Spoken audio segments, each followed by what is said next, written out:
Hello everyone, myself Rashmi TN, working as a lecturer in the Department of Computer Science and Engineering. I welcome you all to the session 6 of Unit 3, Green Enterprises and the Role of Information Technology. In the sixth session, we'll discuss in detail about how the IT hardware have to be used and managed for greening an enterprise. Followed by that, we'll have a small assessment with few MCQs and descriptive questions. So greening the information technology, it includes greening of the design phase, the manufacturing phase and the delivery processes. So manufacturing of electronic products, they'll actually require very clean requirements. If the requirements are clean, then we need more energy and also we need more amount of materials for that process. For example, if you take a 2 gram of memory chip, then it requires 1.3 kg of the resource material. The input is more, but the output is very less. So, if we require very high purity requirements, then we need to invest more by means of materials and energy. So large quantities of energy, materials and chemicals, they'll be consumed during the production phase, and all these materials, they may not be present in the final product. So ಒಂದು information ಟೆಕ್ನಾಲಜಿನ ನಾವು greening ಮಾಡಬೇಕು ಅಂತ ಹೇಳಿದ್ರೆ ಬರೀ information ಟೆಕ್ನಾಲಜಿನ green ಮಾಡಿದ್ರೆ ಸಾಲದು. Design face ಅನ್ನ green ಮಾಡಬೇಕು, ಮ್ಯಾನುಫ್ಯಾಕ್ಚರಿಂಗ್ ನ ಗ್ರೀನ್ ಮಾಡಬೇಕು, ಜೊತೆಗೆ ನಾವು ಡೆವಲಪ್ ಮಾಡಿರುವಂತ ಪ್ರಾಡಕ್ಟ್ ನ ಡೆಲಿವರ್ ಮಾಡ್ತೀವಲ್ಲ ಆ ಡೆಲಿವರಿ ಪ್ರಾಸೆಸ್ ಅನ್ನ ಕೂಡ ನಾವು ಗ್ರೀನ್ ಮಾಡಬೇಕು. ಸೊ ಮ್ಯಾನುಫ್ಯಾಕ್ಚರಿಂಗ್ ಪ್ರಾಸೆಸ್ ಅಂತ ಬಂದಾಗ ಒಂದು ಎಲೆಕ್ಟ್ರಾನಿಕ್ ಪ್ರಾಡಕ್ಟ್ ನ ಮ್ಯಾನುಫ್ಯಾಕ್ಚರ್ ಮಾಡ್ತಿದೀವಿ ಅಂತ ಹೇಳಿದ್ರೆ ನಾವು ನಮ್ಗೆ ಯಾವ್ಯಾವ ಮೆಟೀರಿಯಲ್ಸ್ ಬೇಕು, ಯಾವ್ಯಾವ ಕಾಂಪೋನೆಂಟ್ಸ್ ಬೇಕು, ಎಷ್ಟು ರಿಸೋರ್ಸಸ್ ಬೇಕು, ಎಲ್ಲ ರಿಕ್ವೈರ್ಮೆಂಟ್ಸ್ ಇರುತ್ತೆ. ಸೊ ನಮ್ಗೆ ಹೈ ಕ್ಲೀನ್ ಅಥವಾ ಹೈ ಪ್ಯೂರಿಟಿ ರಿಕ್ವೈರ್ಮೆಂಟ್ಸ್ ಇತ್ತು ನಮ್ದು ಅಂತ ಹೇಳಿದಾಗ, ಅಂದ್ರೆ ಕ್ವಾಲಿಟಿ ಆಫ್ ದ ಪ್ರಾಡಕ್ಟ್ ತುಂಬಾ ಚೆನ್ನಾಗಿರ್ಬೇಕು ಅಂತ ಅಂದಾಗ ನಾವು ಜಾಸ್ತಿ ಇನ್ವೆಸ್ಟ್ ಮಾಡಬೇಕಾಗುತ್ತೆ in terms of material and energy. ಒಂದು 2 ಗ್ರಾಮ್ಸ್ ಇರುವಂತ ಒಂದು ಮೆಮೊರಿ ಚಿಪ್ ನ ನಾವು ಮ್ಯಾನುಫ್ಯಾಕ್ಚರ್ ಮಾಡಬೇಕು ಅಂತ ಹೇಳಿದ್ರೆ ನಿಯರ್ಲಿ 1.3 kg ಅಷ್ಟು ರಿಸೋರ್ಸ್ ಮಟೀರಿಯಲ್ ನಾವು ಇನ್ಪುಟ್ ಆಗಿ ಕೊಡಬೇಕಾಗತ್ತೆ. ಸೊ ಪ್ರೊಡಕ್ಷನ್ ಫೇಸ್ ಅಲ್ಲಿ ತುಂಬಾ large quantity of materials, large quantity of chemicals utilise ಆಗೋದ್ರಿಂದ ಪ್ರೊಡಕ್ಷನ್ ಫೇಸ್ ಅಷ್ಟೇ ಎಮಿಷನ್ ಮಾಡುವಂತ ಚಾನ್ಸಸ್ ಇರುತ್ತೆ. ಸೊ ನಾವಿಲ್ಲಿ ಇಷ್ಟು ಮೆಟೀರಿಯಲ್ಸ್ ನ ಇನ್ವೆಸ್ಟ್ ಮಾಡ್ತಿದೀವಿ ಅಂತ ಅಂದ್ಮೇಲೆ ಅಷ್ಟು ಮೆಟೀರಿಯಲ್ಸ್ ಫೈನಲ್ ಪ್ರಾಡಕ್ಟ್ ಅಲ್ಲಿ ಇರಬೇಕು ಅಂತ ಇಲ್ಲ. ಸೊ ಅದರಲ್ಲಿ ಒಂದಷ್ಟು ಪ್ರಾಡಕ್ಟ್ ಮಾತ್ರ ಫೈನಲ್ ಪ್ರಾಡಕ್ಟ್ ಅಲ್ಲಿ ಇನ್ಕ್ಲೂಡ್ ಆಗಿರುತ್ತೆ. ಸೊ ನಾವಾಗಲೇ ಹೇಳ್ದಂಗೆ ಪ್ರೊಡಕ್ಷನ್ ಫೇಸ್ ಅಲ್ಲಿ ಲಾರ್ಜ್ ಅಮೌಂಟ್ ಆಫ್ ಮಟೀರಿಯಲ್ಸ್ ಅಥವಾ large amount of chemicals add ಆಗುತ್ತೆ ಆ ಪರ್ಟಿಕ್ಯುಲರ್ ಪ್ರೊಡಕ್ಷನ್ ಪ್ರಾಸೆಸ್ ಅಲ್ಲಿ. ಸೊ ಒಂದು ಕಂಪ್ಯೂಟರ್ದು ಸರ್ಕ್ಯೂಟ್ ಬೋರ್ಡ್ ಅಂತ ತಗೊಂಡಾಗ you can find lead and cadmium. So these two are very hazardous substance. Similarly cathode ray tube, ನಮ್ದು monitors ಏನ್ ಕಂಪ್ಯೂಟರ್ ಮಾನಿಟರ್ಸ್ ಅಂತ ಏನ್ ಕರಿತೀವಿ, ಆ ಕಂಪ್ಯೂಟರ್ ಮಾನಿಟರ್ಸ್ ಅಲ್ಲಿ ಏನು ಕ್ಯಾಥೋಡ್ ರೇ ಟ್ಯೂಬ್ ಇದೆಯೋ ಆ ಕ್ಯಾಥೋಡ್ ರೇ ಟ್ಯೂಬ್ ಅಲ್ಲಿ ಲೆಡ್ ಆಕ್ಸೈಡ್ ಅಂಡ್ ಬೇರಿಯಂ ಇರುತ್ತೆ.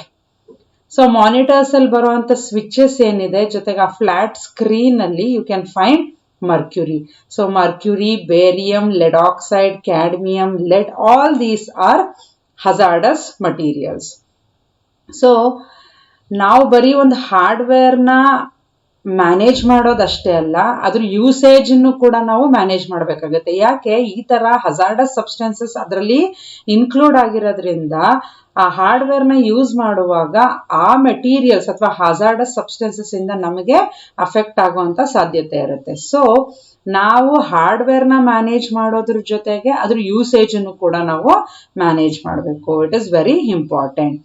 So any enterprise has to manage a hardware as well as its usage. So an enterprise can do that management in two ways. One is it can follow the green IT standards which are available. Also it can green the data centers, or it can green manage the data centers green management ಮಾಡೋದ್ರಿಂದ hardware manage ಆಗುತ್ತೆ, ಅದ್ರ usage ಕೂಡ manage ಆಗುತ್ತೆ. In addition to that green IT standards ನಾವು follow ಮಾಡೋದ್ರಿಂದ enterprise ಅವ್ರ hardware ಮತ್ತೆ ಅದ್ರ ಯೂಸೇಜ್ ಕೂಡ ಗ್ರೀನ್ ಆಗುತ್ತೆ. So in the first unit, Green IT and overview, we had discussed in detail about various Green IT standards that are available. Few of them are EPEAT, which stands for Electronic Product Environmental Assessment Tool. And the other one is RoHS, that is Restriction of Hazardous Substance. Third one is WEEE, that is Waste Electrical and Electronic Equipment Directive. Fourth one is Energy Star. LEED, that is Leadership in Energy and Environmental Design. ISO 14001 and EN 16001, that is Energy Management Systems. EPEAT, it will deal with the environmental behavior of an electronic product. RoHS, it is for restricting the hazardous substances in an electronic product. WEEE, it is a restriction on the waste that is emitted by the electronic device. Energy Star, it actually gives information regarding how much energy is consumed by an electronic device. LEED, it is a standard for buildings. That is how a building can be made eco-friendly, how the energy consumption within the building can be reduced. All these criteria will be mentioned in that standard. ISO 14000 and EN 16001, these are energy management systems which actually give standards for various energy consumptions and savings. Out of all these standards, EPEAT actually plays a very important role in greening the IT product. It helps in identifying the greener computers and other electronic equipments. It is actually a 3-tiered, ಅಂದ್ರೆ 3 tired of standards ಇದು establish ಮಾಡಿದೆ. Totally 23 criteria ಇದೆ. Out of that 23, depending upon how much criteria an electronic product satisfies, accordingly the certification is given. So minimum level is, there are 3 levels as I already told you, that is bronze, gold and silver. So all 23 criteria nu satisfy ಮಾಡ್ತು ಅಂತ ಹೇಳಿದ್ರೆ ಅದಕ್ಕೆ bronze certification ಸಿಗುತ್ತೆ. So 23 ಅಲ್ಲಿ 21 criterias ಅಷ್ಟೇ satisfy ಆಯಿತು ಅಂತ ಹೇಳಿದ್ರೆ ಅದಕ್ಕೆ ಗೋಲ್ಡ್ ಸರ್ಟಿಫಿಕೇಶನ್ ಸಿಗುತ್ತೆ. Out of 23 only 14 criteria satisfy ಆಯಿತು ಅಂತ ಹೇಳಿದ್ರೆ ಅದಕ್ಕೆ ಸಿಲ್ವರ್ ಸರ್ಟಿಫಿಕೇಶನ್ ಅನ್ನ ಕೊಡುತ್ತೆ. ಸೊ EPEAT ಯಾವ್ಯಾವ ಕ್ರೈಟೀರಿಯಾನ ಕವರ್ ಮಾಡುತ್ತೆ ಅಂತ ಹೇಳಿದ್ರೆ, reduction in the toxic materials that is used in the production, ಯಾವ್ಯಾವ ಕೆಮಿಕಲ್ ಸಬ್ಸ್ಟೆನ್ಸಸ್, ಯಾವ್ಯಾವುದು ಹಜಾರ್ಡಸ್ ಸಬ್ಸ್ಟೆನ್ಸಸ್ ನಾವು ಪ್ರೊಡಕ್ಷನ್ ಅಲ್ಲಿ ಯೂಸ್ ಮಾಡ್ತೀವೋ ಅದು ಆದಷ್ಟು ಕಡಿಮೆ ಯೂಸ್ ಮಾಡಲಿ ಅನ್ನೋ ಇಂಟೆನ್ಷನ್ ಇರುತ್ತೆ. ಜೊತೆಗೆ ಎನರ್ಜಿ ಕನ್ಸಂಪ್ಷನ್ ಕಡಿಮೆ ಇರಬೇಕು, ಎನರ್ಜಿ ಸೇವಿಂಗ್ ಜಾಸ್ತಿ ಇರಬೇಕು. ಜೊತೆಗೆ ಯಾವುದೇ ಪ್ರಾಡಕ್ಟ್ ಮ್ಯಾನುಫ್ಯಾಕ್ಚರ್ ಆಗಿ ಅದು ಸೇಲ್ ಆಗಬೇಕು ಅಂತ ಹೇಳಿದ್ರೆ ಅದಕ್ಕೆ ರೀಸೈಕ್ಲಬಿಲಿಟಿ ಇರಬೇಕು, ಆ ಪ್ರಾಡಕ್ಟ್ಗೂ ಇರಬೇಕು, ಆ ಪ್ರಾಡಕ್ಟ್ನ ಕಂಪೋಸ್ ಆಗಿರುವಂಥ ಮೆಟೀರಿಯಲ್ಸ್ಗೂ ಕೂಡ ರೀಸೈಕ್ಲಬಿಲಿಟಿ ಇರಬೇಕು. So the 3 criteria are the reduction of toxic materials that are used in the production, energy consumption and savings during the operation of a product, recyclability of a product and its materials at the end of the life. So as I already told, all 23 criteria, if a product satisfies, then it is given bronze certification. If a product satisfies only 21 criteria out of 23, then it is given gold certification. If a product meets only 14 criteria out of 23, then silver certification is given. So what are the different criteria an EPEAT requires for giving a certification for an electronic product. First one is reduction and elimination of environmentally sensitive materials. So environmentally sensitive materials ಅಂತ ಹೇಳಿದ್ರೆ hazardous substances. So ಆ materials ಇಂದ environment ಗೆ effect ಆಗ್ತಿರುತ್ತೆ. So ಈ hazardous substances ಅಥವಾ sensitive substances ಏನಿದೆ ಅವುಗಳನ್ನ ರೆಸ್ಟ್ರಿಕ್ಟ್ ಮಾಡೋದಕ್ಕೆ ಆಲ್ರೆಡಿ ROHS ಇದೆ. ROHS ಇಂಪೋಸ್ ಮಾಡಿರೋಂಥ ರೆಸ್ಟ್ರಿಕ್ಷನ್ ಮೀರಿನೂ ಏನಾದರೂ ಕೆಲವೊಂದು ಹಜಾರ್ಡಸ್ ಸಬ್ಸ್ಟೆನ್ಸಸ್ನ ಇನ್ಕ್ಲೂಡ್ ಮಾಡಿದರೆ ಅದರದ್ದು ಎಫೆಕ್ಟು ಡಿವಿಯೇಟ್ ಆಗೋದಕ್ಕೆ ಅಥವಾ ಅದರ ಎಫೆಕ್ಟ್ ಕಡಿಮೆ ಆಗೋದಕ್ಕೆ ಏನು ಪ್ರಾವಿಷನ್ಸ್, ಏನು ಕಂಪ್ಲೈಯನ್ಸ್ ಮಾಡಿದ್ದೀವಿ ಅದನ್ನು ಕನ್ಸಿಡರ್ ಮಾಡುತ್ತೆ. ಜೊತೆಗೆ ಈ ಲೈಟ್ ಸೋರ್ಸಸ್ ಏನಿರುತ್ತೆ ಅದರಲ್ಲಿ ಎಷ್ಟು ಅಮೌಂಟ್ ಆಫ್ ಮರ್ಕ್ಯೂರಿ ಇದೆ ಅದನ್ನ ರಿಪೋರ್ಟ್ ಮಾಡಬೇಕು. ಅದ್ರ ಜೊತೆಗೆ SECP ಅಂದರೆ short chain chlorinated paraffin. So ಈ ಪ್ಯಾರಾಫಿನ್, ಕ್ಲೋರಿನೇಟೆಡ್ ಪ್ಯಾರಾಫಿನ್ ನಾವು ಫ್ಲೇಮ್ ರಿಟಾರ್ಡೆಂಟ್ಸ್ ಆಗಿ ಯೂಸ್ ಮಾಡ್ತೀವಿ. ಜೊತೆಗೆ ಕೆಲವೊಂದು ಅಪ್ಲಿಕೇಶನ್ಸ್ ಅಲ್ಲಿ ಪ್ಲಾಸ್ಟಿಸೈಸರ್ಸ್ ಆಗಿ ಯೂಸ್ ಮಾಡ್ತೀವಿ. ಈ SECPನ ನಾವೇನಾದರೂ ಇಂಟೆನ್ಷನಲಿ ಆ್ಯಡ್ ಮಾಡಿದ್ದೆ ಆದರೆ ಅದನ್ನು ನಾವು ಎಲಿಮಿನೇಟ್ ಮಾಡಿರಬೇಕು. ಸೊ ಅದನ್ನು ಕೂಡ ಕನ್ಸಿಡರ್ ಮಾಡುತ್ತೆ. Second criteria is material selection. ಅಂದರೆ ನಾವು ನಮ್ಮ ಪ್ರಾಡಕ್ಟನ್ನು ಒಬ್ಬ ಕನ್ಸ್ಯೂಮರ್ ಯೂಸ್ ಮಾಡಿ ರೀಸೈಕಲ್ಗೆ ಕೊಟ್ಟಾಗ ಅದರಲ್ಲಿ ಎಷ್ಟು ಪ್ಲಾಸ್ಟಿಕ್ ಕಂಟೆಂಟ್ ಇರುತ್ತೆ ಅದರ ಪರ್ಸೆಂಟೇಜ್ ಅದನ್ನು ಡಿಕ್ಲೇರ್ ಮಾಡಿರಬೇಕು. ಜೊತೆಗೆ ರಿನ್ಯೂಡ್ ಅಥವಾ renewable bio based plastic material content ಎಷ್ಟಿದೆ ಅದನ್ನು ಕೂಡ ಡಿಕ್ಲೇರ್ ಮಾಡಬೇಕು. ಆ ಪ್ರಾಡಕ್ಟ್ದು ವೆಯ್ಟ್ ಎಷ್ಟಿದೆ ಅದನ್ನು ಕೂಡ ಡಿಕ್ಲೇರ್ ಮಾಡಿರಬೇಕು. ಸೊ 3 ಡಿಕ್ಲರೇಷನ್ಸ್ ಅನ್ನೋದು ಕನ್ಸಿಡರ್ ಮಾಡುತ್ತೆ. Third criteria is design for end of life. Design for end of life ಅಂದರೆ ಒಂದು ಪ್ರಾಡಕ್ಟು ಯಾವುದಕ್ಕೂ ಯೂಸ್ ಆಗಲ್ಲ, ಸೊ ರೀಸೈಕಲ್ ಆಗಲ್ಲ, ರೀಯೂಸ್ ಆಗಲ್ಲ, ರೀಫರ್ಬಿಶ್ ಆಗಲ್ಲ, ಏನೂ ಆಗಲ್ಲ ಅಂದಾಗ ಅದು ಎಂಡ್ ಆಫ್ ಲೈಫ್, ಅಲ್ಲಿಗೆ ಆ ಪ್ರಾಡಕ್ಟ್ದು ಲೈಫು ಮುಗೀತು, ಅದನ್ನ ಡಿಸ್ಪೋಸ್ ಮಾಡೋದಷ್ಟೇ ಕೆಲಸ. ಸೊ ಅಂದಮೇಲೆ ಡಿಸ್ಪೋಸನ್ನ ಹೇಗೆ ಮಾಡಬೇಕು ಅದರ ಡಿಸೈನ್ ಬಗ್ಗೆ ಇದು ಕನ್ಸಿಡ್ರೇಷನ್ ತಗೊಳುತ್ತೆ. ಅಂದರೆ ಯಾವುದಾದ್ರೂ ಹಜಾರ್ಡಸ್ ಅಥವಾ ವೆರಿ ಪಾಯ್ಸನಸ್ ಸಬ್ಸ್ಟೆನ್ಸ್ ಏನಾದರೂ ಆ ಪರ್ಟಿಕ್ಯುಲರ್ ಪ್ರಾಡಕ್ಟಲ್ಲಿ ಇತ್ತು ಅಂತ ಹೇಳಿದ್ರೆ ಅದನ್ನು ಐಡೆಂಟಿಫೈ ಮಾಡಬೇಕು. ಯಾಕಂದರೆ ಅದನ್ನು ನಾವು ಸ್ಪೆಷಲಾಗಿ ಹ್ಯಾಂಡ್ಲ್ ಮಾಡಬೇಕಾಗತ್ತೆ. So that is identification of the materials with special handling needs. ಯಾವುದಕ್ಕೆ ಸ್ಪೆಷಲ್ ಹ್ಯಾಂಡ್ಲಿಂಗ್ ರಿಕ್ವೈರ್ಮೆಂಟ್ ಇರುತ್ತೋ ಅಂಥ ಮೆಟೀರಿಯಲ್ಸನ್ನು ಐಡೆಂಟಿಫೈ ಮಾಡಬೇಕು.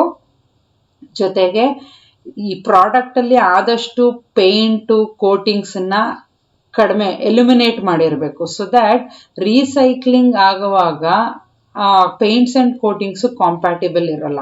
ಸೊ ಆದಷ್ಟು ಈ ಪೇಂಟ್ಸ್ ಆ್ಯಂಡ್ ಕೋಟಿಂಗ್ಸ್ ಕಡಿಮೆ ಇತ್ತು ಅಂತ ಹೇಳಿದ್ರೆ ರೀಸೈಕ್ಲಿಂಗ್ ಈಸಿ ಆಗುತ್ತೆ. ಸೊ ಎಪಿಡ್ ಸ್ಟ್ಯಾಂಡರ್ಡು ಪೇಂಟ್ ಮತ್ತು ಕೋಟಿಂಗ್ಸು ಆದಷ್ಟು ಎಲಿಮಿನೇಟ್ ಆಗಿರಲಿ ಅಥವಾ ಕಡಿಮೆ ಇರಲಿ ಅಂತ ಎಕ್ಸ್ಪೆಕ್ಟ್ ಮಾಡುತ್ತೆ.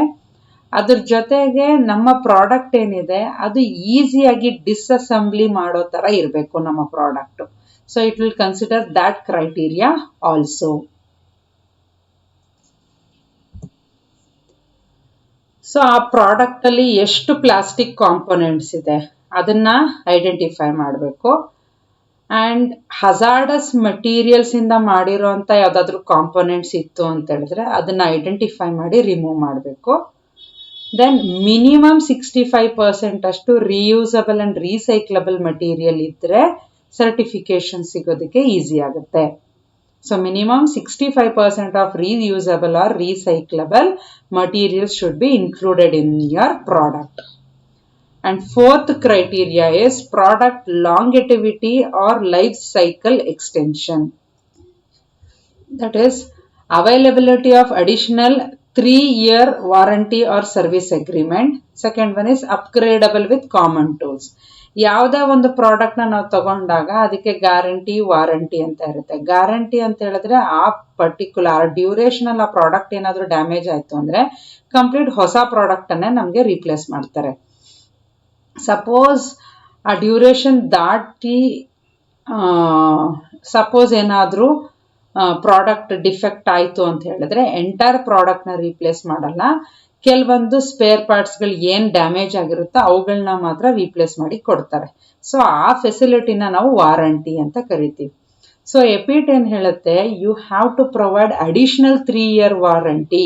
ಸೊ ಅಡಿಷನಲ್ 3-year ವಾರಂಟಿ ಕೊಟ್ಟಾಗ 3 years ಒಳಗೆ ಆ ಪ್ರಾಡಕ್ಟ್ ಯೂಸ್ ಆಗಿ ಏನಾದರೂ ಕೆಲವೊಂದು ಡಿಫೆಕ್ಟ್ಸ್ ಆರ್ ಡ್ಯಾಮೇಜಸ್ ಇತ್ತು ಅಂತ ಹೇಳಿದ್ರೆ ಅದನ್ನ ರೀಪ್ಲೇಸ್ ಮಾಡಿ ಕೊಡೋದ್ರಿಂದ ಹೊಸ ಪ್ರಾಡಕ್ಟ್ನ ಮ್ಯಾನುಫ್ಯಾಕ್ಚರ್ ಮಾಡೋದಕ್ಕೆ ಆಗೋ ಕಾಸ್ಟು, ರಾ ಮೆಟೀರಿಯಲ್ಸು, ಜೊತೆಗೆ ಅಷ್ಟೇ ಎನ್ವೈರ್ಮೆಂಟ್ ಮೇಲೆ ಆಗೋ ಅಂಥ ಇಂಪ್ಯಾಕ್ಟನ್ನು ಕೂಡ ನಾವು ಕಡಿಮೆ ಮಾಡ್ಬೋದು. ಅದ್ರ ಜೊತೆಗೆ ಇಲ್ಲಿ ರೀಸೈಕ್ಲಿಂಗ್ಗೆ ಹೋಗೋ ಬದಲು ಇರೋ ಪ್ರಾಡಕ್ಟನ್ನೇ ವಾರಂಟಿ ಮೂಲಕ ನಾವು ಆ ಡಿಫೆಕ್ಟನ್ನ ಸರಿ ಮಾಡಿದೀವಿ ಅಂತ ಹೇಳಿದ್ರೆ ಇನ್ನಷ್ಟು ದಿವಸ ಆ ಪ್ರಾಡಕ್ಟನ್ನ ಯೂಸ್ ಮಾಡ್ಬೋದು, ಆ ಲೈಫ್ ಸೈಕಲನ್ನು ನಾವು ಎಕ್ಸ್ಟೆಂಡ್ ಮಾಡ್ಬೋದು. ಜೊತೆಗೆ ಕೆಲವೊಂದು ಕಾಮನ್ ಟೂಲ್ಸ್ ಯೂಸ್ ಮಾಡಿಕೊಂಡು ಆ ಪರ್ಟಿಕ್ಯುಲರ್ ಪ್ರಾಡಕ್ಟ್, ಫಾರ್ ಎಕ್ಸಾಂಪಲ್ ಇವತ್ತು ನಮ್ಗೆ ಏನು ರಿಕ್ವೈರ್ಮೆಂಟ್ ಇರುತ್ತೋ ಅದೇ ರಿಕ್ವೈರ್ಮೆಂಟು ಇನ್ 3 years ಬಿಟ್ಟು ಇರಲ್ಲ. ಸೊ ನಮಗಲ್ಲಿ ಬೇರೆದೇ ರಿಕ್ವೈರ್ಮೆಂಟ್ ಇರುತ್ತೆ, ಆ ರಿಕ್ವೈರ್ಮೆಂಟ್ಗೆ ಈ ಪ್ರಾಡಕ್ಟ್ ಸೂಟ್ ಆಗದೆ ಇರ್ಬೋದು. ಸೊ ಅಂಥ ಟೈಮಲ್ಲಿ ಆ ರಿಕ್ವೈರ್ಮೆಂಟನ್ನ ಸ್ಯಾಟಿಸ್ಫೈ ಮಾಡೋದಕ್ಕೆ ಏನು ಅಪ್ಗ್ರೇಡೇಷನ್ ಬೇಕೋ ಆ ಅಪ್ಗ್ರೇಡೇಷನನ್ನು ನಾವು ಪ್ರೊವೈಡ್ ಮಾಡೋದಾದರೆ ಒಬ್ಬ ಎಂಟರ್ಪ್ರೈಸರು, ದೆನ್ ಆ ಪ್ರಾಡಕ್ಟ್ದ ಲೈಫ್ ಟೈಮ್ ಅಥವಾ ಲೈಫ್ ಸೈಕಲನ್ನು ನಾವು ಎಕ್ಸ್ಟೆಂಡ್ ಮಾಡ್ಬೋದು. That is one criteria of increasing the product longevity. And next one is energy conservation. So ಯಾವುದೇ ಒಂದು ಪ್ರಾಡಕ್ಟು ಎಷ್ಟು ಎನರ್ಜಿನ ಕನ್ಸ್ಯೂಮ್ ಮಾಡುತ್ತೆ ಅನ್ನೋದನ್ನ ಎನರ್ಜಿ ಸ್ಟಾರ್ ಯೂಸ್ ಮಾಡಿಕೊಂಡು ಆ ಪರ್ಟಿಕ್ಯುಲರ್ ಮ್ಯಾನುಫ್ಯಾಕ್ಚರರು ಇಂಡಿಕೇಟ್ ಮಾಡಿರಲೇಬೇಕು, ಎಷ್ಟು ಎನರ್ಜಿ ಈ ಪರ್ಟಿಕ್ಯುಲರ್ ಪ್ರಾಡಕ್ಟು ಕನ್ಸ್ಯೂಮ್ ಮಾಡುತ್ತೆ ಅನ್ನೋದನ್ನ ಡೀಟೇಲ್ಡ್ ಆಗಿ ಕೊಟ್ಟಿರಬೇಕು using energy stars. So 6th criteria is end of life management. So ಒಂದ್ಸರಿ ಆ ಪ್ರಾಡಕ್ಟು ಇನ್ಯಾವುದಕ್ಕೂ ಯೂಸ್ ಆಗಲ್ಲ, ಅದನ್ನ ಡಿಸ್ಪೋಸ್ ಮಾಡೋದೆ ಅಂತ ಅಂದಾಗ ಅದನ್ನ ಒಬ್ಬ ಮ್ಯಾನುಫ್ಯಾಕ್ಚರರು ವಾಪಸ್ ತಗೊಳ್ಳೋದಕ್ಕೆ ಪ್ರಾವಿಷನ್ಸನ್ನ ಕೊಡಬೇಕು. ಸೊ ಯಾವ ಮೆಥಡ್ ಯೂಸ್ ಮಾಡಿಕೊಂಡು ಅವರು ಕಸ್ಟಮರಿಂದ ಆ ಪ್ರಾಡಕ್ಟನ್ನ ಕಲೆಕ್ಟ್ ಮಾಡ್ಕೋತಾರೆ ಅನ್ನೋದಕ್ಕೆ ಡೀಟೇಲಿಂಗ್ ಕೊಡಬೇಕು. Along with that provision of rechargeable battery take back service. So ಕೆಲವೊಂದು ಬ್ಯಾಟ್ರೀಸು ರೀಚಾರ್ಜಬಲ್ ಇರುತ್ತೆ. ಸೊ ಪ್ರಾಡಕ್ಟ್ ಹಾಳಾಯ್ತು ಅಂದ್ರೂ ಆ ರೀಚಾರ್ಜಬಲ್ ಬ್ಯಾಟ್ರಿನ ನಾವು ವಾಪಸ್ ತಗೊಳ್ಳೋ ಅಂತ, ಡಿಸ್ಪೋಸ್ ಮಾಡ್ಬೋದು ಆ ಪ್ರಾಡಕ್ಟನ್ನ, ಬಟ್ ಅದರಲ್ಲಿರೋ ರೀಚಾರ್ಜಬಲ್ ಬ್ಯಾಟ್ರಿನ ನಾವು ಟೇಕ್ ಬ್ಯಾಕ್ ಮಾಡೋದಕ್ಕೂ ಕೂಡ ಪ್ರಾವಿಷನ್ ಅನ್ನ ಕೊಡಬೇಕು.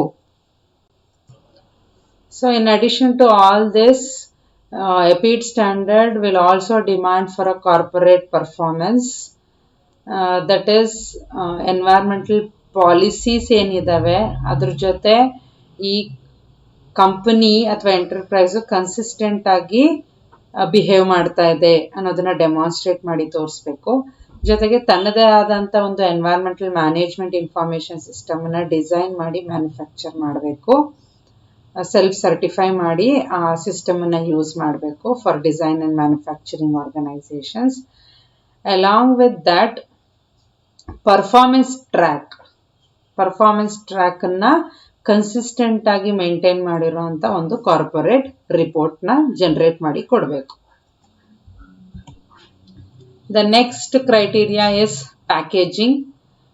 Packaging deals with reduction or elimination of intentionally added toxics in packaging. So package ಮಾಡೋದಕ್ಕೆ ನಾವು ಯಾವುದಾದ್ರೂ ಕೆಮಿಕಲ್ಸ್ ಅಥವಾ ಟಾಕ್ಸಿಕ್ ಮಟೀರಿಯಲ್ಸನ್ನು ನಾವು ಯೂಸ್ ಮಾಡಿದ್ದೆ ಆದರೆ ಅದನ್ನು ಎಲಿಮಿನೇಟ್ ಮಾಡಬೇಕು. ಮಾಡಿಲ್ಲ ಅಂದರೆ ನಮಗೆ EPID ರಿಜಿಸ್ಟ್ರೇಷನ್ ಸಿಗಲ್ಲ ಅಥವಾ ಸರ್ಟಿಫಿಕೇಷನ್ ಸಿಗಲ್ಲ. And also separable packing materials. So ನಾವು ಸೆಕೆಂಡ್ ಯೂನಿಟಲ್ಲಿ ನೋಡ್ದಂಗೆ ನಾವು ಪ್ಯಾಕೇಜಿಂಗ್ಗೆ ಆದಷ್ಟು ಈ ಫೋಲ್ಡ್ಸಲ್ಲಿ ನಾವು ಪ್ಯಾಕೇಜಿಂಗ್ ಮಾಡಬೇಕು, ಜೊತೆಗೆ ಅಡೆಸಿವ್ಸ್ನ ನಾವು ಯೂಸ್ ಮಾಡಬಾರ್ದು. ಇದನ್ನೆಲ್ಲ ನಾವು ನೋಡಿದ್ದೀವಿ. ಸೊ ನಾವು ಪ್ಯಾಕ್ ಮಾಡೋದು ಹೇಗಿರ್ಬೇಕಂದ್ರೆ ಈಸಿಯಾಗಿ ಸೆಪರೇಟ್ ಮಾಡೋ ರೀತಿಯಲ್ಲಿ ಇರಬೇಕು. So if you are packaging your product in a non separable way, then you want be getting the EPID registration. Then declaration of recycled content in packaging. So ಕೆಲವೊಂದ್ಸರಿ ಏನಾಗುತ್ತೆ, ನಾವು ಯಾವುದಾದ್ರೂ ಆನ್ಲೈನ್ ಏನಾದರೂ ಒಂದು ಆರ್ಡರ್ ತೊಗೊಂಡು ಒಂದು ಮೆಟೀರಿಯಲ್ ಬುಕ್ ಮಾಡಿದ್ದೀವಿ, ಒಂದು ಪ್ರಾಡಕ್ಟ್ ಬುಕ್ ಮಾಡಿದ್ದೀವಿ ಅಂತ ಹೇಳಿದ್ರೆ, ಸೊ ಕವರ್ ಮಾಡಿರ್ತಾರಲ್ಲ ಪ್ಯಾಕ್ ಮೇಲೆ ಅದರಲ್ಲಿರುತ್ತೆ this cover is recyclable and the cost of this cover for returning is some rupees per cover ಅಂತ ಏನೋ ಇರುತ್ತೆ. So you could observe that. So ಯಾವುದಾದ್ರೂ ಆನ್ಲೈನ್ ನೀವೇನಾದರೂ ಬುಕ್ ಮಾಡಿ ಒಂದು ಪ್ರಾಡಕ್ಟ್ನ ತೊಗೊಂಡಿದ್ರೆ ಅದ್ರ ಕವರ್ ಮೇಲೆ ಇರುತ್ತೆ. ಸೊ ಆ ಕವರಿಗೆ ನಾವು ವಾಪಸ್ ಅದನ್ನು ಕಂಪನಿಯವ್ರಿಗೆ ಕೊಡೋದಾದರೆ ಅವರು ನಮಗೆ ಪರ್ ಕವರ್ ಎಷ್ಟು ಪೇ ಮಾಡ್ತಾರೆ ಅಂತ. ಸೊ ಆ ಕವರ್ಗಳನ್ನ ಅವ್ರು ವಾಪಸ್ ತಗೊಂಡು ಅದನ್ನು ಮತ್ತೆ ರೀಸೈಕಲ್ ಮಾಡಿ ಪ್ಯಾಕೇಜಿಂಗ್ಗೆ ಯೂಸ್ ಮಾಡ್ತಾರೆ. ಸೊ ಆ ಕಂಪನಿಯವರು ಈ ಥರ ತಗೊಂಡಂಥ ಪ್ಯಾಕೇಜಿಂಗ್ ಮಟೀರಿಯಲ್ಸ್ ಏನಿದೆ, ರೀಸೈಕಲ್ ಮಾಡಿ ಯೂಸ್ ಮಾಡ್ತಾ ಇರೋಂಥ ಪ್ಯಾಕೇಜಿಂಗ್ ಮಟೀರಿಯಲ್ಸ್ಗೂ ಕೂಡ ಡಿಕ್ಲರೇಷನ್ಸನ್ನು ಕೊಡಬೇಕು. ಎಷ್ಟು ಅಮೌಂಟ್ ಆಫ್ ಪ್ಯಾಕೇಜಿಂಗ್ ಮಟೀರಿಯಲನ್ನು ಅವರು ರೀಸೈಕಲ್ ಮಾಡಿ ಯೂಸ್ ಮಾಡ್ತಿದ್ದಾರೆ ಅನ್ನೋದಕ್ಕೆ ಇನ್ಫಾರ್ಮೇಷನನ್ನು ಕೊಡಬೇಕು. ಸೊ ಈ ಎಲ್ಲ ಸ್ಟ್ಯಾಂಡರ್ಡ್ಸ್ಗಳ ಜೊತೆಗೆ ಈ ಎಪಿಡ್ ಸ್ಟ್ಯಾಂಡರ್ಡ್ ಪ್ರೊವೈಡ್ ಮಾಡೋಂಥ ಈ ಎಲ್ಲ ರಿಕ್ವೈರ್ಮೆಂಟ್ಸು ಜೊತೆಗೆ IEEE ಸ್ಟ್ಯಾಂಡರ್ಡ್ ಇದೆ, ದಟ್ ಇಸ್ 802.3AZ 2010, ಮತ್ತು ಎನರ್ಜಿ ಸ್ಟಾರ್ ಸ್ಟ್ಯಾಂಡರ್ಡ್ ಏನಿದೆ. ಈ standards they actually influence the design of the product. ಅಂದರೆ ಈ ಸ್ಟ್ಯಾಂಡರ್ಡು ಕೆಲವೊಂದು ರೆಸ್ಟ್ರಿಕ್ಷನ್ಸನ್ನು ಇಂಪೋಸ್ ಮಾಡುತ್ತೆ. ಏನಕ್ಕೆ ಅಂತ ಹೇಳಿದ್ರೆ, ಒಂದು ಪ್ರಾಡಕ್ಟನ್ನ ಹೇಗೆ ಡಿಸೈನ್ ಮಾಡಬೇಕಂದ್ರೆ ಅದು ಒಂದು ಸರಿ ಮಾರ್ಕೆಟಿಗೆ ಬಂದಾಗ ಅದ್ರದ್ದು ಎನರ್ಜಿ ಕನ್ಸಂಪ್ಷನ್ನು ಕಡಿಮೆ ಇರಬೇಕು. ಸೊ ಅದನ್ನು ನಾವು ಯಾವ್ಯಾವಾಗ ಮಾಡೋಕ್ಕಾಗಲ್ಲ. ಡಿಸೈನ್ ಫೇಸಲ್ಲೇ ಅದನ್ನು ನಾವು ಕರೆಕ್ಟಾಗಿ ಡಿಸೈನ್ ಮಾಡಿದ್ದೆ ಆದರೆ ಆ ಪ್ರಾಡಕ್ಟು ಕಡಿಮೆ ಎನರ್ಜಿನ ಕನ್ಸ್ಯೂಮ್ ಮಾಡುತ್ತೆ. So this energy star and IEEE standard 802.3AZ 2010, they actually influence the design of the product. So this standard, IEEE standard, it actually requires 2 power states, that is high and low. So a particular product performance ಅಲ್ಲಿ ಇತ್ತು ಅಂದಾಗ high power state ಅಲ್ಲಿ ಇರುತ್ತೆ. when it is idle then it will come back to the low power state. So ಅದರಿಂದ energy consumption ಕಡಿಮೆ ಆಗುತ್ತೆ, save ಆಗುತ್ತೆ energy. The next topic is green management of data centers. So within an enterprise, the data centers are one that consume most of the energy around the clock. So ಒಂದು company ಒಳಗಡೆ usually data centres ಇರುತ್ತೆ. Data centres ಅಂತ ಹೇಳಿದ್ರೆ it is made up of large number of computing devices, hence it will consume enormous amount of energy. So ಆ data ಸೆಂಟರ್ನ ನಾವಿಲ್ಲಿ green ಮಾಡೋದ್ರಿಂದ ಅಥವಾ green way ಅಲ್ಲಿ ನಾವು ಗ್ರೀನ್ ಇನಿಷಿಯೇಟಿವ್ ತಗೊಂಡು ಮ್ಯಾನೇಜ್ ಮಾಡೋದ್ರಿಂದ ನಾವೊಂದು ಹಾರ್ಡ್ವೇರನ್ನು ಪ್ರಾಪರಾಗಿ ಯೂಸ್ ಮಾಡೋದಕ್ಕೆ ಅಥವಾ ಆ ಹಾರ್ಡ್ವೇರ್ನ ಪ್ರಾಪರಾಗಿ ಮ್ಯಾನೇಜ್ ಮಾಡಲಿಕ್ಕೆ ಸಾಧ್ಯ. The file servers and the centralised data storage devices they'll contribute for this heavy energy consumption. So ಆ ಡೇಟಾ ಸೆಂಟರ್ಸಲ್ಲಿ ಅಷ್ಟೊಂದು ಕಂಪ್ಯೂಟಿಂಗ್ ಡಿವೈಸಸ್ ಇದೆ ಅಂದಮೇಲೆ ಅಲ್ಲಿ ಡೇಟಾಬೇಸಸ್ ಕೂಡ ಇರುತ್ತೆ, ಸ್ಟೋರೇಜ್ ಡಿವೈಸಸ್ ಇರುತ್ತೆ. ಸೊ ಎಲ್ಲ ಡಿವೈಸಸ್ಗೂ ಒಂದು ಸೆಂಟ್ರಲೈಸ್ಡ್ ಸ್ಟೋರೇಜ್ ಡಿವೈಸ್ ಇರುತ್ತೆ. ಯಾವುದೇ ಕಂಪ್ಯೂಟಿಂಗ್ ಡಿವೈಸು ಏನೇ ಡೇಟಾ ಸ್ಟೋರ್ ಮಾಡಬೇಕಂದ್ರೂ ಅದೇ ಸೆಂಟ್ರಲೈಸ್ಡ್ ಡೇಟಾ ಸ್ಟೋರೇಜನ್ನ ಯೂಸ್ ಮಾಡ್ತಾ ಇರುತ್ತೆ. ಜೊತೆಗೆ ಫೈಲ್ ಸರ್ವರ್ಸ್ ಇರುತ್ತೆ. So these file servers and centralized data storage devices, they actually contribute the high consumption of energy. So ಒಂದು ಡೇಟಾ ಸೆಂಟರ್ ಜಾಸ್ತಿ ಎನರ್ಜಿನ ಕನ್ಸ್ಯೂಮ್ ಮಾಡ್ತಿದೆ ಅಂತ ಹೇಳಿದ್ರೆ ಅದಕ್ಕೆ ಕಾರಣ file servers, centralised data storage devices. Irrespective of whether an enterprise is service or manufacture oriented, management of these data centers is very critical. ಅಂದರೆ ಒಂದು ಕಂಪನಿ ಇಲ್ಲ ಮ್ಯಾನುಫ್ಯಾಕ್ಚರ್ ಮಾಡ್ತಾನೆ, ಒಂದು ಪ್ರಾಡಕ್ಟನ್ನ ಮ್ಯಾನುಫ್ಯಾಕ್ಚರ್ ಮಾಡ್ತಾ ಇರೋಂಥ ಕಂಪನಿ ಆಗಿರಲಿ, ಇಲ್ಲ ಆ ಪ್ರಾಡಕ್ಟು ಮಾರ್ಕೆಟ್ಗೆ ರಿಲೀಸ್ ಆದಮೇಲೆ ಆ ಪ್ರಾಡಕ್ಟ್ಗೆ ಸರ್ವಿಸ್ ಕೊಡೋ ಅಂಥ ಒಂದು ಕಂಪನಿ ಆಗಿರಲಿ, ಯಾವುದೇ ಓರಿಯೆಂಟೇಷನ್ ಇರೋವಂಥ ಕಂಪನಿ ಆದ್ರೂ, ಎಂಟರ್ಪ್ರೈಸ್ ಆದ್ರೂ ಅದರೊಳಗಡೆ ಇರುವಂಥ ಡೇಟಾ ಸೆಂಟರ್ನ ಮ್ಯಾನೇಜ್ ಮಾಡೋದು ತುಂಬ ಅವಶ್ಯಕತೆ ಇರುತ್ತೆ. Because they consume enormous amount of energy. So different ways to green data centers are as follows. First one is review the data center operating temperature. So ಯಾವ different ways ಅಲ್ಲಿ ನಾವು ಒಂದು data ಸೆಂಟರ್ನ green ಮಾಡ್ಬೋದು. So first one is ನಮ್ಮ data ಸೆಂಟರ್ದು operating ಟೆಂಪರೇಚರ್ನ ಆಗಾಗ ನಾವು review ಮಾಡಬೇಕಾಗತ್ತೆ. So ಯಾಕೆ ಅಂದರೆ ಟೆಂಪರೇಚರ್ ಜಾಸ್ತಿ ಆದಂಗೆ ಕೂಲಿಂಗ್ಗೆ ನಾವು ಏರ್ ಕಂಡೀಷನ್ಸನ್ನ ಯೂಸ್ ಮಾಡ್ತೀವಿ, ಆಟೋಮೆಟಿಕಲಿ ಎನರ್ಜಿ ಕನ್ಸಂಪ್ಷನ್ಸ್ ಜಾಸ್ತಿ ಆಗುತ್ತೆ. ಸೊ ಟೆಂಪ್ರೇಚರ್ ಯಾವಾಗಲೂ ಅಷ್ಟೇ ಕಂಪ್ಯೂಟಿಂಗ್ ಡಿವೈಸಸ್ಸು ಹೀಟಪ್ ಆಗಬಾರ್ದು. ಸೊ ಕಂಪ್ಯೂಟಿಂಗ್ ಡಿವೈಸಸ್ ಹೀಟಪ್ ಆಗ್ತಿದೆ ಅಂತ ಹೇಳಿದ್ರೆ large amount of energy consume ಆಗ್ತಾ ಇದೆ ಅಂತ ಅರ್ಥ. ಸೊ ಅದನ್ನು ಕೂಲ್ ಮಾಡೋದಕ್ಕೆ ನಾವು ಯಾವುದಾದ್ರೂ ಒಂದು ಮೆಥಡನ್ನು ಯೂಸ್ ಮಾಡಬೇಕು. So air cooling, use the air cooling effectively. So devices heat up ಆಗೋದನ್ನು ಅವಾಯ್ಡ್ ಮಾಡೋದಕ್ಕೆ ಏರ್ ಕೂಲಿಂಗ್ ಯೂಸ್ ಮಾಡಬೇಕು. Don't dismiss water cooling. Water ಕೂಲಿಂಗನ್ನು ನಾವು ಡಿಸ್ಮಿಸ್ ಮಾಡಬಾರ್ದು. Consider the size of the data centre. Data centre ಎಷ್ಟು ದೊಡ್ಡದಾಗಿರುತ್ತೋ ಅಷ್ಟು ಜಾಸ್ತಿ ಎನರ್ಜಿ ಕನ್ಸ್ಯೂಮ್ ಆಗುತ್ತೆ. ಸೊ ನಾವು ಮಾಡ್ರೇಟ್ ಸೈಜ್ ಡೇಟಾ ಸೆಂಟರ್ಸನ್ನು ಆದಷ್ಟು ಅಡಾಪ್ಟ್ ಮಾಡಿಕೊಂಡು ಇನ್ಸ್ಟಾಲ್ ಮಾಡಬೇಕು.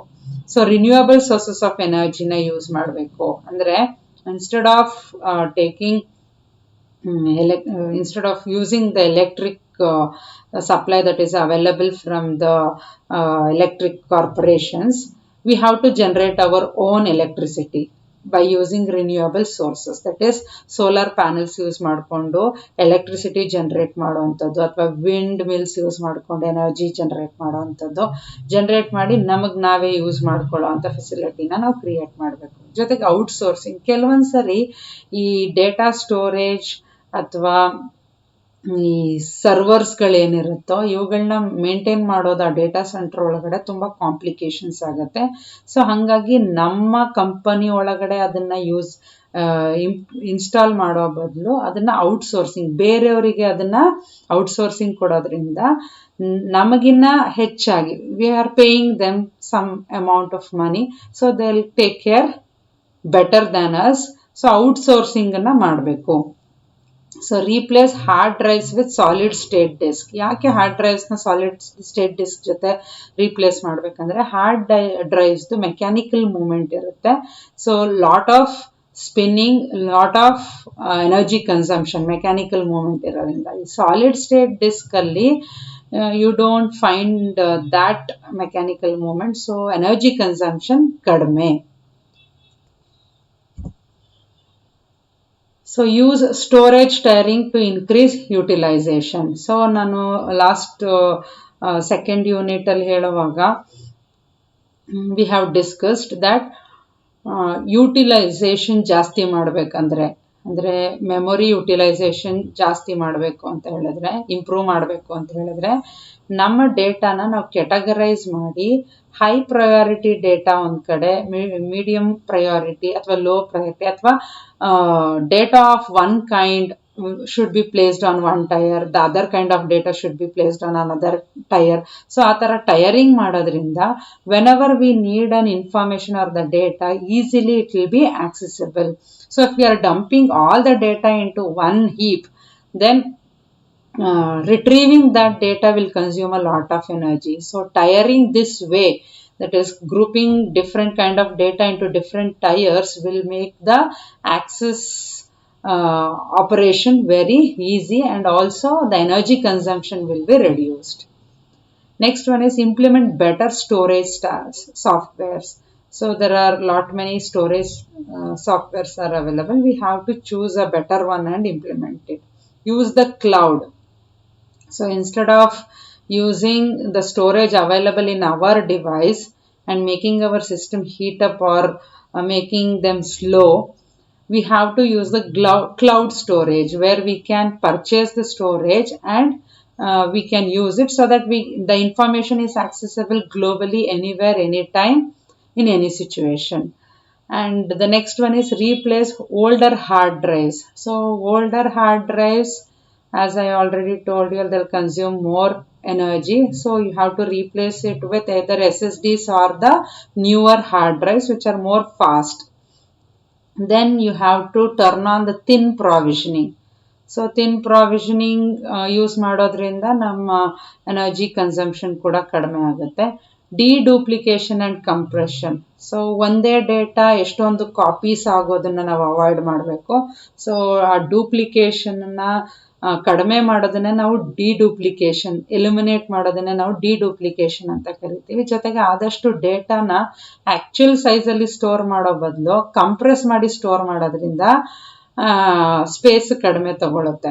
ದಟ್ ಈಸ್ ಯಾವುದೋ ಒಂದು ಫೈಲು ಸಮ್ 1000 MB 1000 KB ಇರ್ಬೋದು. ಸೊ ಅದನ್ನು there are compressing tools are available in the market. We can use them and compress our file size to some Say if it is 1000 kb, it may reduce to some 600 kb or 400 kb, so that the storage, it is reduced. The amount of storage consumed will be reduced. So let's move on to the assessment with few multiple choice question. First one, clean requirement means. So ನಾನು ಆಗಲೇ ಹೇಳ್ದಂಗೆ ನಮ್ಮ requirements clean ಇದೆ ಅಂದರೆ ನಮಗೆ ತುಂಬ pure ಇರೋ ಅಂಥ ಪ್ರಾಡಕ್ಟ್, ಪ್ಯೂರ್ ಇರೋ ಅಂಥ ಒಳ್ಳೆ ಕ್ವಾಲಿಟಿ ಪ್ರಾಡಕ್ಟನ್ನು ನಾವು ಮ್ಯಾನುಫ್ಯಾಕ್ಚರ್ ಮಾಡಬೇಕು ಅಂತ ಹೇಳಿದ್ರೆ ನಮಗೆ ಎನರ್ಜಿ ಕನ್ಸಂಪ್ಷನ್ ಜಾಸ್ತಿ ಆಗುತ್ತೆ, ಮೆಟೀರಿಯಲ್ ಕನ್ಸಂಪ್ಷನ್ ಜಾಸ್ತಿ ಆಗುತ್ತೆ. So clean requirement means option A, greater need for energy and materials. That is the answer. Second one, the computer circuit boards, they contain. So computer circuit boards alli lead ಮತ್ತೆ cadmium ಇರುತ್ತೆ. ಕಂಪ್ಯೂಟರ್ದು ಮಾನಿಟರ್ದು CRT ಅಲ್ಲಿ lead oxide ಮತ್ತೆ barium ಇರುತ್ತೆ. ಮಾನಿಟರ್ದು switches ಮತ್ತು flat screens ಅಲ್ಲಿ ಮರ್ಕ್ಯೂರಿ ಇರುತ್ತೆ. ಸೊ ಇಲ್ಲಿ ಕೇಳಿರುವಂಥದ್ದು circuit boards. So circuit boards ಅಲ್ಲಿ ಇರುವಂಥದ್ದು ಕ್ಯಾಡ್ಮಿಯಂ. ಸೊ ಬೇರಿಯಂ ಇರೋದು CRT ಅಲ್ಲಿ, ಮರ್ಕ್ಯೂರಿ ಇರೋದು ಫ್ಲಾಟ್ ಸ್ಕ್ರೀನ್ಸ್ ಅಲ್ಲಿ. ಸೊ ಇಲ್ಲಿ ಸರ್ಕ್ಯೂಟ್ ಬೋರ್ಡ್ ಅಲ್ಲಿ ಇರೋದು option A, cadmium. Next, the switches and the flat screens of a computer. So flat screens ಮತ್ತು ಸ್ವಿಚಸ್ ಆಫ್ ದ ಮಾನಿಟರ್ ಏನಿದೆ ಅದರಲ್ಲಿ we can find mercury. So the option C is the right answer. Next, there are dash required criteria to meet EPEAT certification. So EPEAT ಅಲ್ಲಿ certification ತಗೊಳ್ಳೋದಕ್ಕೆ total criteria 23 ಇದೆ. So option C is the right answer. Dash is one of the most critical energy users within a enterprise. ಒಂದು enterprise ಒಳಗಡೆ ತುಂಬ ಎನರ್ಜಿಯನ್ನು consume ಮಾಡೋ ಅಂಥ unit ಅಂತ ಹೇಳಿದ್ರೆ it is the data centre. Because data centre it is composed of lot many computing devices, hence it consumes enormous amount of energy. So here the answer is option B, data centres. So you can expect descriptive questions like write a note on greening the enterprise, its usage, that is IT usage and the hardware. So for more information you can refer to the book Harnessing Green IT Principles and Practices, written by San Murugesan and G.R. Gangadharan. So I would like to thank all my team members for their cooperation for completing this session. Thank you one and all.